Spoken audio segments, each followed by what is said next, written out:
Hello and welcome to India Revival Mission, a program in which we are committed to debate, deliberate, discuss, and bring out factors which will help India revive. At a time when global growth, the manufacturing sector, the agriculture sector has contracted, what are the right things with the administration and companies they need to do to bring the growth engine back on track, and what really could kindle that demand wheel once again? To discuss that, I have with me Dr. Pawan Goenka. It's always a delight to have you on ET now. Mr. Goenka, now the problems of the Indian manufacturing sector need no introduction. Everybody knows the problem, whether it is land, labor, or government policies. The fact that this time the government is trying to follow a model of self-reliance, how differentiated do you think the approach this time could be? Because it's not for the first time attempts to revive the manufacturing sector have been attempted. Do you think this time A, it's different, and B, do you think this time government is really committed? First of all, there is no doubt in my mind that there is a renewed interest, renewed focus in the government, in all departments of government, to focus on manufacturing and bring manufacturing in the forefront. Okay. Though we have talked about manufacturing for quite some time, but the kind of thrust that we see now, at least I think from where I sit, that this thrust has not been seen before. So I'm very happy about that, obviously. Second, this committee that you talked about, actually, we have been working informally from early April, just when COVID-19 hit us and the lockdown started. The thought came that should we somehow be able to take advantage of the lockdown and advantage of the anti-China sentiment at that time. Having said that, there is no easy solution. If there was an easy solution, it would have been done. So let me back off and first say that there are many who think that we have missed the bus in manufacturing. I don't believe so. I don't believe so, even though there are some new manufacturing hubs coming up, such as in Vietnam, such as in Cambodia, and so on. But I don't think we have missed the bus because we have something that many of these countries don't have, which is a very large domestic market. And once you have a very large domestic market, to be able to create products, manufacture products for export becomes that much more easier versus just depending on export. So we have not missed the bus.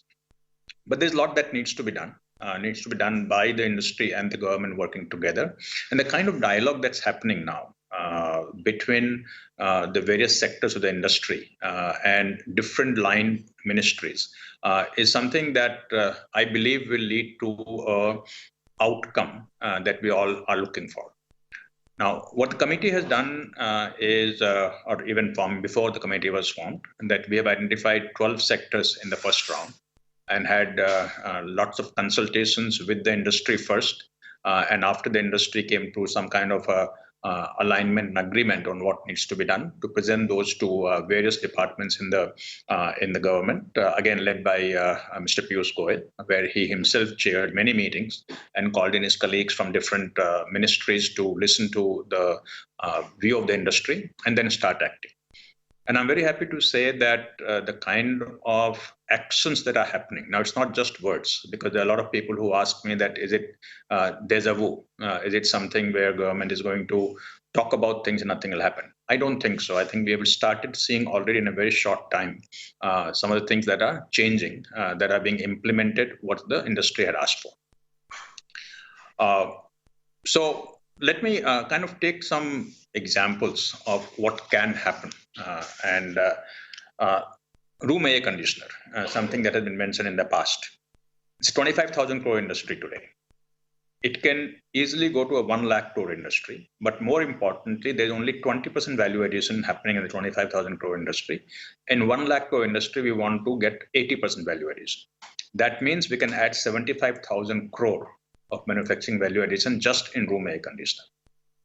Auto imports, we import $15 billion worth of auto components. If we can reduce that by half in 3 years, that is 65,000 crore. Auto export, we export about 15 billion again. If you double that in 5 years, that's 1.1 lakh crore. Mr. Goenka, having said that, each country has an edge. For example, India is great in IT services, not great in IT products. China is great in manufacturing, not great in areas of largely skill development. So while we are trying to kindle the entire manufacturing sector and reboot the local manufacturing sector, what about the availability of talent? What about skill? And what about the inherent and intrinsic advantage? I was to put a single line. What is the task? The task, single line, is we have to make Indian manufacturing competitive. Okay. Now, we often talk about having low cost labor and therefore we are competitive, but that's not so. I'll give you a very ordinary example of footwear. Okay. If a footwear costs 100 rupees to make in China, it costs 120 rupees to make in India. Why is that? Our leather is about 4 rupees more expensive. Our other material that goes into shoes, soles, buckles, heels, 7 rupees more expensive. Land, electricity, statutory compliances cost us 5 rupees more, and cost of money adds another 3 or 4 rupees, though our labor saves us about 3 rupees. So the point here is that no matter which industry you look at, you will find that our total cost of manufacturing often is not competitive. Now, we can put artificial barriers of import duty, licensing, but these are not solutions. These will not make us competitive for export because that will only create an extra higher cost for import, which does not help us in export competitiveness. And therefore, I think licensing and tariff barriers should be used, if at all, I say if at all, only as a temporary measure to give the Indian industry some time to become competitive. Now, why are we not competitive? So first of all, let's say that being competitive doesn't mean that we do everything ourselves. It'll be foolhardy to say that I'm going to make every nail, every screw, every piece of whatever goes into the final product. We have to plug into the global supply chain.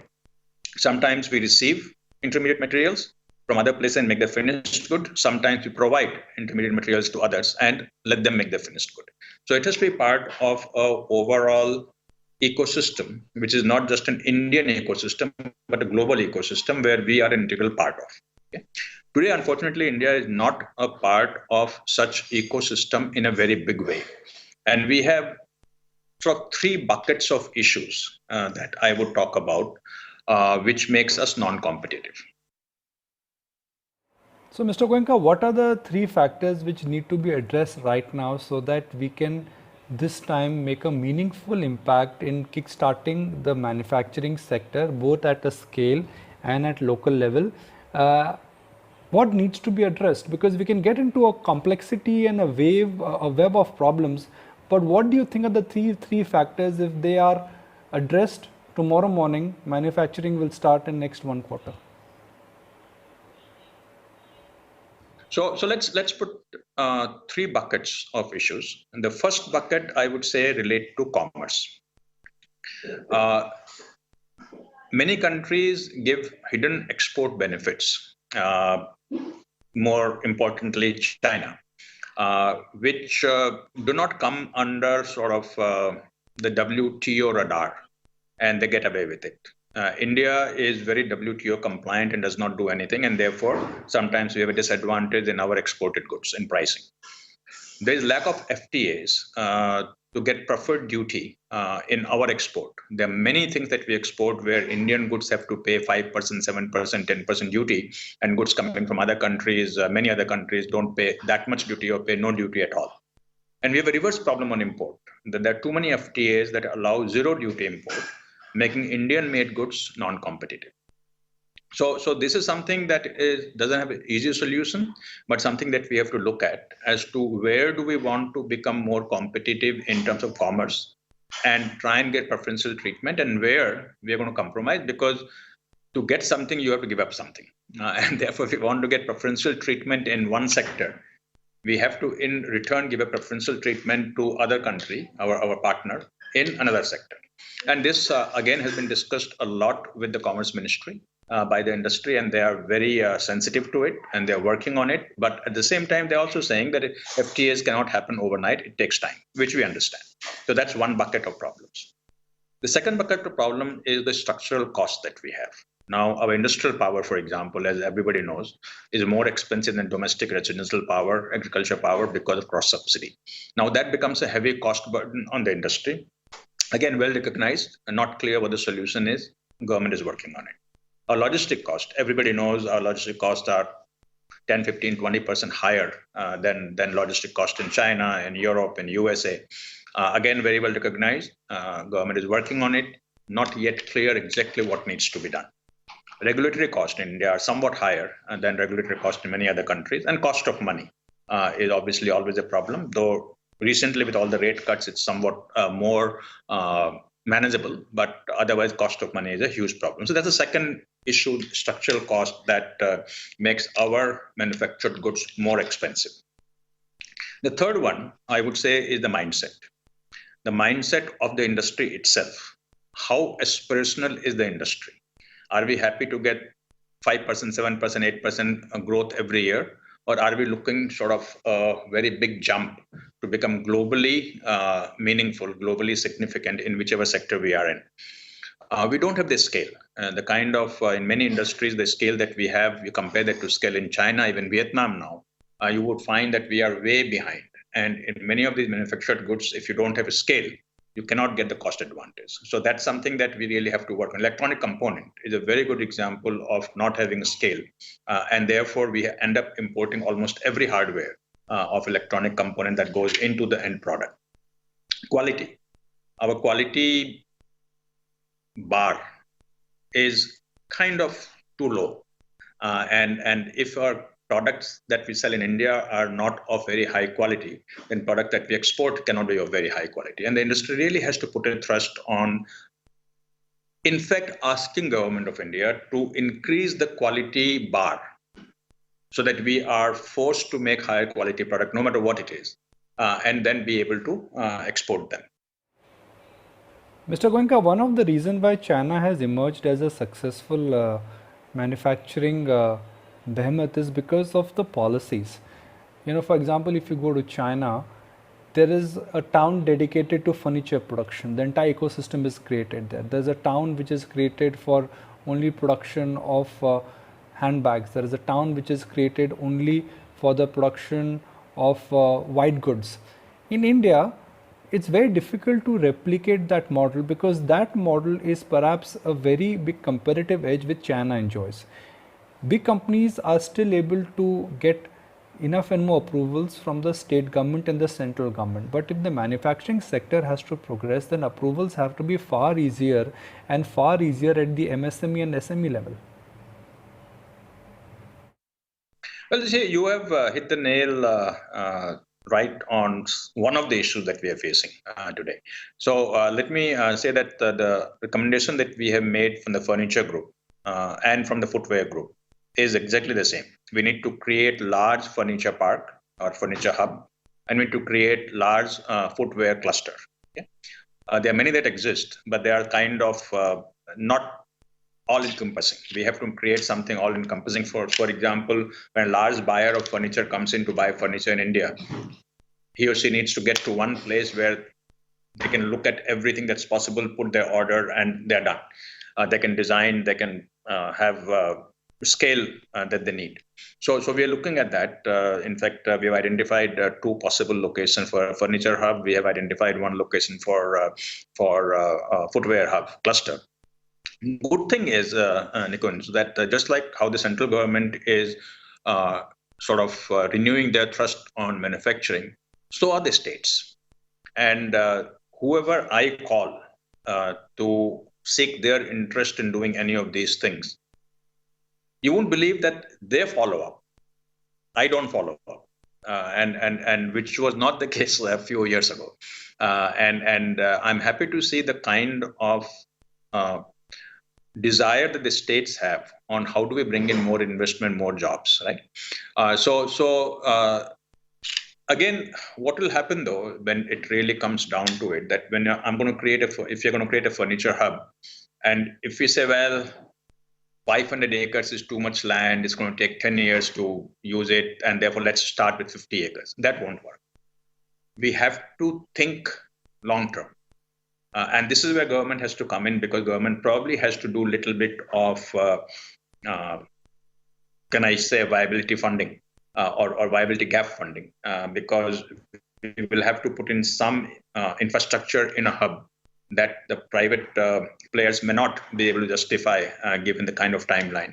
And again, all of these are being talked about, and government is quite willing to look at these things as long as it's very clear that the industry is also putting their money where their mouth is and making commitment to grow the kind of thing. So to create a one-stop, all-encompassing furniture hub, to create a one-stop, all-encompassing footwear cluster are two of the ideas that we have in these two sectors that we're working on, and make quite a bit of progress on that.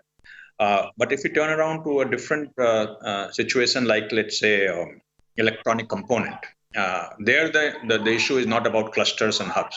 There the issues are different. So the point here again is that there's not a single thing that we can say that if we fix this, then everything gets fixed. There are different things that we have to work on in each of the sectors. And I keep repeating that I personally am very enthused right now to see the kind of interest in the industry, the kind of interest in the central government, and the kind of interest in the state government to make it happen.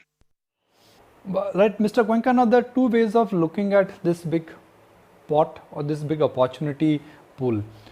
Large pockets, air conditioning, or perhaps defense manufacturing. Those are large areas which need expertise, skill, and large pool of capital, where I'm sure a Mahindra or a Tata Group, they would be more than happy to put their shoulder to the wheel and perhaps monetize this entire opportunity. But what about smaller pockets? Footwear, leather, furniture.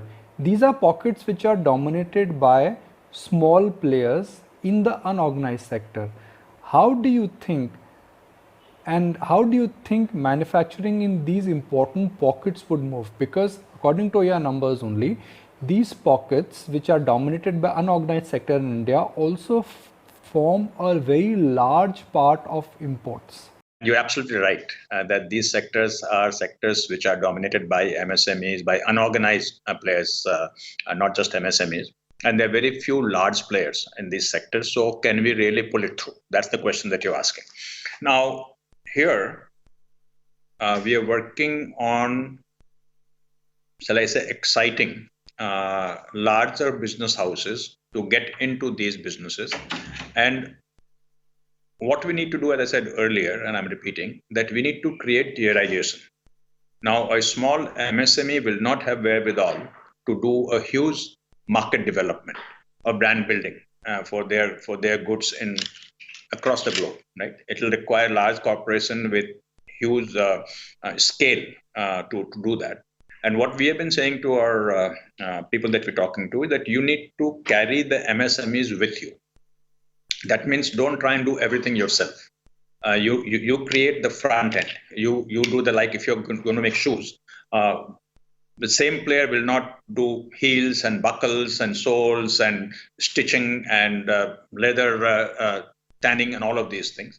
There will be a OEM, just like in auto there is an OEM, but OEM is supported by multiple suppliers who are like MSMEs, unorganized players. So that's the model that we have to work on. And there are not very large, but there are medium-sized players who are in these industries who are working with, and they're very keen to see how they can become large. Okay, the problem there is investment. The problem there is markets, right? Are there big enough markets? And we are also working with the markets.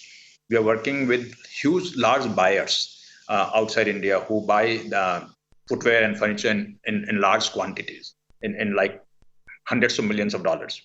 And surprisingly, they're very keen to move sourcing to India. They're very keen to move sourcing to India, but they also at the same time say that today India is not ready. Today I cannot buy from India. You need to create the ecosystem for me to be able to buy from India. And that's what is the structural or the strategic action plan that I talked about in the very beginning, that we need to create that action plan. if a large buyer, I won't name, let's say, of furniture, wants to make India the primary source of buying furniture, what are the requirements of that buyer? And how do we fulfill that requirements by putting together a consortium of some very large players, manufacturers, and lots of MSMEs that join hand with the large player and create the ecosystem, just like auto industry has done. Auto industry has suppliers as small as a revenue of 1 crore, 2 crores, and as large as 10,000 crores.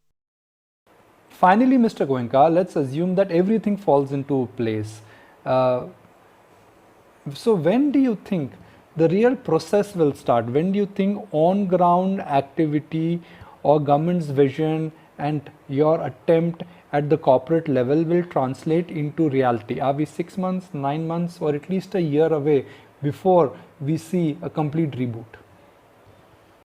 So see, I think we are beginning to start seeing results in few months. Okay. But it's going to be a 3 to 5 year process by which we get to the end objective, and everything that we're starting today may not even get done. Right. So let me take an example of room air conditioners where we perhaps have made the maximum progress. Okay. Now here our approach has been that, and the approach again is different for different sectors depending on what the sector needs. In room air conditioner, we are looking at 4 sort of objectives. First is to reduce import of finished air conditioners. Second is to increase value addition in the air conditioner assembled in India. Third is to increase export in a big way, which right now is almost not there, of air conditioners being exported from India. And the fourth is to grow domestic market. And as I said earlier, that if I combine the two, then 25,000 crore, 5,000 crore value addition becomes 75,000 crore value addition. Now, what we are doing right now is bringing all the OEMs together and say, look, today you are importing 75%. What will it take for you to import only 20% and do 80% value addition in India? And we have reached a point where everybody is aligned on what needs to be done. The government of India has also agreed to do 2 or 3 things that the industry has asked for, which will probably get announced in the next month or so. And the industry is actually going to make a commitment that I am underwriting that 3 years from now, this is what will happen. 5 years from now, this is what will happen. So the point that I'm making, that's just one example. That's the kind of partnership or a joint venture, if I could call it, joint venture between the government and the industry that has to happen in every sector, where the government is putting something on the table, the industry is putting something on the table with a very well-defined end objective of where we are going to get to. So short answer, another sector, agrochemical. I was very, very pleased to see the progress the agrochemicals. Agrochemical had listed many regulatory hurdles that they're facing today in growing, right? Something that has been talked about for years. The Agriculture Secretary took a 4-hour meeting, went issue by issue by issue by issue, and half of them have already been resolved or just about to be notified. So again, an example of how things are happening. Now, suddenly, are you going to see manufacturing GDP growth happening 6 months, 3 months from now? No. And that's going to take some time because all of these things have to percolate down to actual outcome that will happen. So I'm being a little bit vague about it because I cannot give a specific number. But air conditioner is one example where we have clearly made tangible progress. And we will start seeing results in air conditioners very soon. For example, just a simple example, there was something called aluminum foil that goes into air conditioner that gets imported, almost 100% import. We talked to manufacturer of aluminum, Hindalco, I'll name it, and said, why can't you make it? They said, yes, we can. Right now Hindalco is working with the air conditioner manufacturers to see how do we make aluminum foil in India so that there is no need to import aluminum foils coming into India when India has such a strong aluminum industry. Set-top boxes, $500 million worth. We import 90%. There's no reason whatsoever why we should import even 10%. We have agreed on what needs to be done. Government is putting in place those changes that are required. And pretty soon you will see that set-top boxes, rather than coming from various countries, will be made in India. But the point again here is that we have to make Indian industry competitive, not raise artificial barriers for import, because those will be band-aids, and band-aids will not solve the problem. Well, Mr. Goenka, I really appreciate your time. Thank you for joining us on India Revival Mission, a show where the Times Network is committed to debate, deliberate, discuss, and bring out issues and problems which currently are plaguing the India growth story, and what needs to be done and what needs to be addressed to make sure that India is back on the right track. Thank you, Nikunj. Very nice to talk to you.